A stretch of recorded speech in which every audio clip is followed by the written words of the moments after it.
청와대 만찬이 어제 있었죠. 한 3시간가량 진행이 됐다고 하는데 중간에 한두 차례 고성이 오갔는데 누가 왜 그랬는지 살펴보도록 하겠습니다.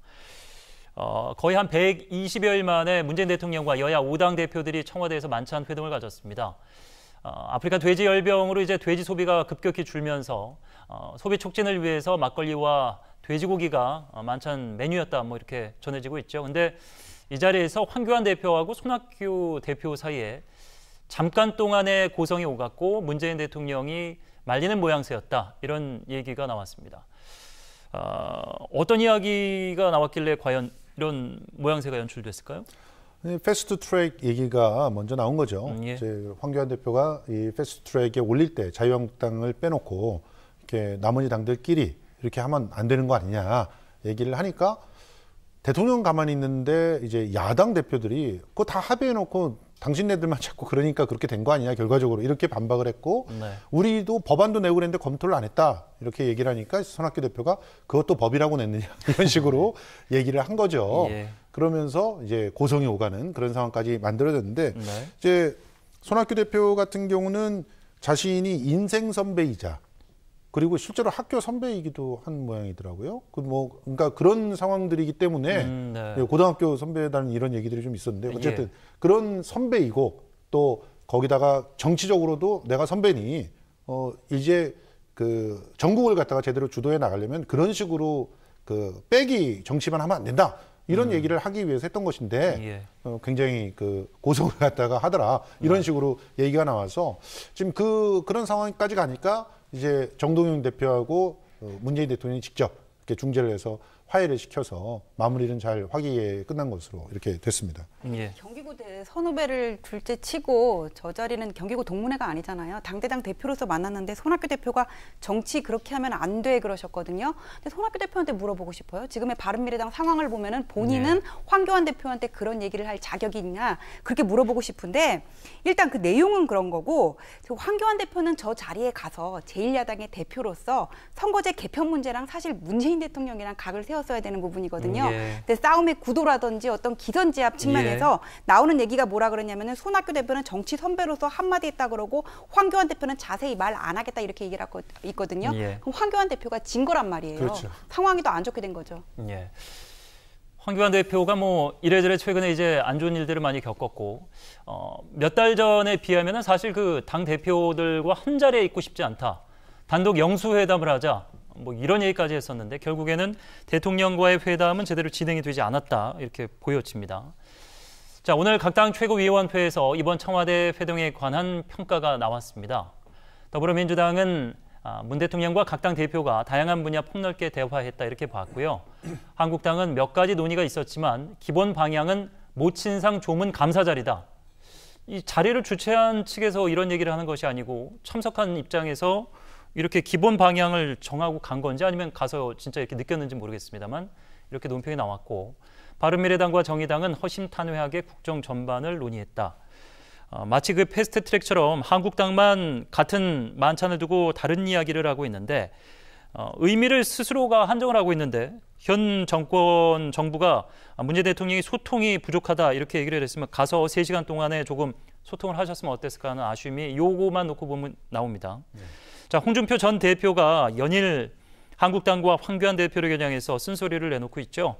민주당 이중대와 싸우고 이게 이제 보통 이제 정의당을 그렇게 불러왔는데 보니까 이 자리에 있는 그 군소정당 모두를 이중대라고 싸잡아서 칭한 것 같습니다. 홍준표 전 대표는 대통령이 말리게 한 황교안 참 부적절하다. 대통령과 담판하고 뛰쳐나왔어야 한다. 이렇게 얘기를 했습니다. 자, 황교안 대표가 대선 행보를 하고 있는 거 아니냐.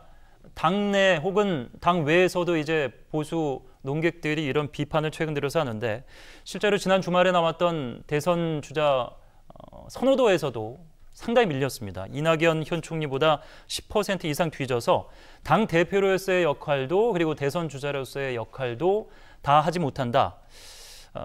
홍 전 대표가 계속해서 물고 늘어지는 그런 모양새를 그러니까 홍 전 대표가 예. 패널로서는 인기 패널로서의 충분한 역량이 있다고 봐요. 예. 그런데 본인은 지금 다음 대선을 생각하시는 거 아니에요?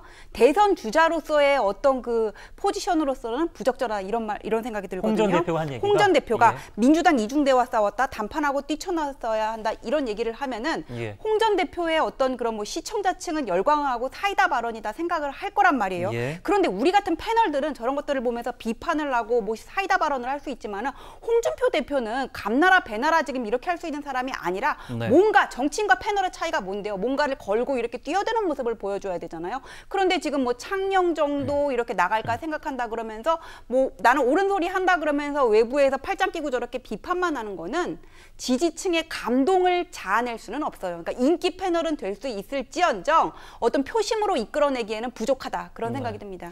실제로 뭐 홍준표 대표의 지적은 굉장히 아프죠. 아픈 건 사실이에요. 그러니까 그 부분은 그 부분대로 평가를 해야 된다고 생각을 하거든요. 예. 일단 분명히 이런 기회가 만들어졌으면 이 자체를 영수회담처럼 만들어야 되는 게 정치력이에요. 그런데 그걸 못한 거죠.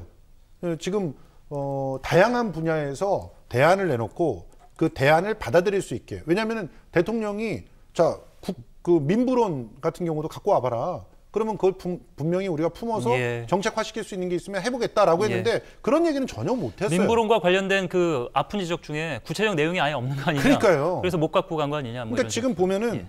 이제 홍준표 대표가 이렇게 마음껏 그렇게 공격할 수 있는 이유가 뭐냐면 예. 그 자리를 자신의 그 주목을 받는 자리로 만들 수 있는 정치력과 콘텐츠가 황교안 대표에게 없기 때문에 결과적으로는 손학규 대표한테 조롱을 당한 상황이다라는 것을 부각시키는 거예요. 물론 그 부각시키는 것이 어떤 그 같은 그 공간에 있는 그 같은 정치적 공간에 있는 그런 또 주목받는 공인으로서 적절하냐 이 부분에 대한 평가는 따로 하더라도 이 부분에 대해서는 지지자들이나 혹은 자유한국당에서 굉장히 아프게 받아들여야 될 부분이죠. 대표가 갈 때 그러면 그만한 대안들이나 혹은 공격거리를 챙겨주지도 못했느냐 네. 이런 부분은 참모들한테도 돌아가는 내용이고요. 이 모든 것들이 사실은 굉장히 뼈아픈 그런 상황이었고 그렇기 때문에 결과적으로는 청와대를 공격할 수밖에 없는 상황이 돼버린 겁니다. 홍준표 대표는 과거에 영수회담 할 때 무슨 얘기 했는지 한번 예. 찾아봐야 되겠어요. 예. 찾아보시고 다음 시간에 한번 네. 알려주시면 좋을 것 같습니다. 제가 김성수 평론가에게 한 가지 더 여쭤보려고 했는데 사실 그 홍준표 전 대표는 본인 스스로가 총선 출마하겠다 이렇게 얘기를 하고 그렇죠. 나가고 싶은데 나가겠다 이렇게 얘기를 했는데 사실 근데 공천권과 관련돼서 현재 상황에서 가장 가까이 있는 게 황교안 대표인데 황 대표 체제로 내년 총선 공천까지 못 간다고 생각하는 거예요. 이렇게 나를 세우면은 한국당으로 출마하기가 당장은 좀 어려운 거 아닙니까? 제가 보기에는 예. 정말 양손에 떡을 들고 플레이를 하고 계신 것 같아요. 일단은 자신의 영향력이 그 유튜브 채널을 통해서 상당한 영향력을 갖고 있잖아요. 예. 그러니까 자유한국당이라고 하는 정치적 틀거리 외에 갖고 있는 그 영향력들을 무시할 수가 없는 그런 상황에서 본인이 여하튼 등판할 그렇죠. 가능성이 높다 이렇게 보는 그런 거예요. 상황에서 자신한테 적절한 대접들을 해주지 않으면 나는 무소속으로 가서 찢어놓을 수도 있다. 이런 예. 계산들을 다 하고 있는 것이고 예. 그리고 뭐 그런 상황들 속에서 불리한 쪽은 오히려 황교안 대표의 리더십이 자꾸 상처가 나는 것이기 때문에 지금은 예. 손해낼 게 없는 게임을 하고 있는 거죠. 물론 전체적으로 보수의 어떤 약진을 원하는 지지자들의 입장에서는 굉장히 속이 타는 두 어른들의 싸움이겠지만 예. 각자의 속내는 그렇게 다를 수 있다 이렇게 볼 수 있습니다. 예. 자, 어제 회동에서 여야정 국정상설협의체 재가동하자 뭐 일부 성과로 이 얘기를 들고 있습니다. 선거법 개정 문제에 대해서는 앞서도 뭐 살펴본 대로 냉기류가 여전했고 한국당은 여기에 동조할 생각이 없는데 지난달 국회 시정연설에서 문재인 대통령이 협치를 다시 한번 강조했는데 사실 총선 전국 이전에도 협치가 안 됐었는데 각 당이 총선 체제로 들어간 현 시점에 이 한국당의 태도나 분위기 봐서는 협치가 뭐 남은 몇 달 동안 좀 어려워 보이죠? 예, 굉장히 힘든 상황이라고 보는데요. 지금과 같은 정국으로 계속 치달아간다면 총선의 민주당 쪽에 유리할 가능성이 상당히 높죠. 일단 예산 부분 제대로 그 검토도 하지 못한 상태에서 결국은 여당에 유리하게 끌려갈 수밖에 없는 상황이에요. 시간 안에 어쨌든 패스가 되니까요. 시간이 없는 예. 상태에서 예산 자꾸 문제시하면 예. 그것에 부담을 고스란히 방해를 놓는 발목을 잡는 사람한테 돌아갈 수밖에 없고 그런 부분이 1월에 바로 부각이 되는 그런 상황이 올 거란 말이죠. 예. 그 외에도 지금 현재 있는 정치 일정들이 그다지 야당들에게 유리한, 특히나 자유한국당에 유리한 그런 상황들이 아니라는 거, 예. 그걸 말씀드리고 싶습니다. 근데 어제 노영민 실장이 기자 간담회 하면서 정책 후반기에도 변함이 없다, 정책 불변을 이렇게 못 박았거든요. 예. 근데 야당에서는 지금 경제 패러다임이나 안보 정책을 지금 전환하자고 그렇게 얘기를 하고 있잖아요. 그러니까 정부도 바꿀 생각이 없다 이렇게 못을 박아놨으니까, 그리고 과거에 영수회담 이후에 뭐 협치의 길이 트인 적이 별로 없거든요. 더군다나 총선 체제인데 당연히 어렵게 되겠죠. 예.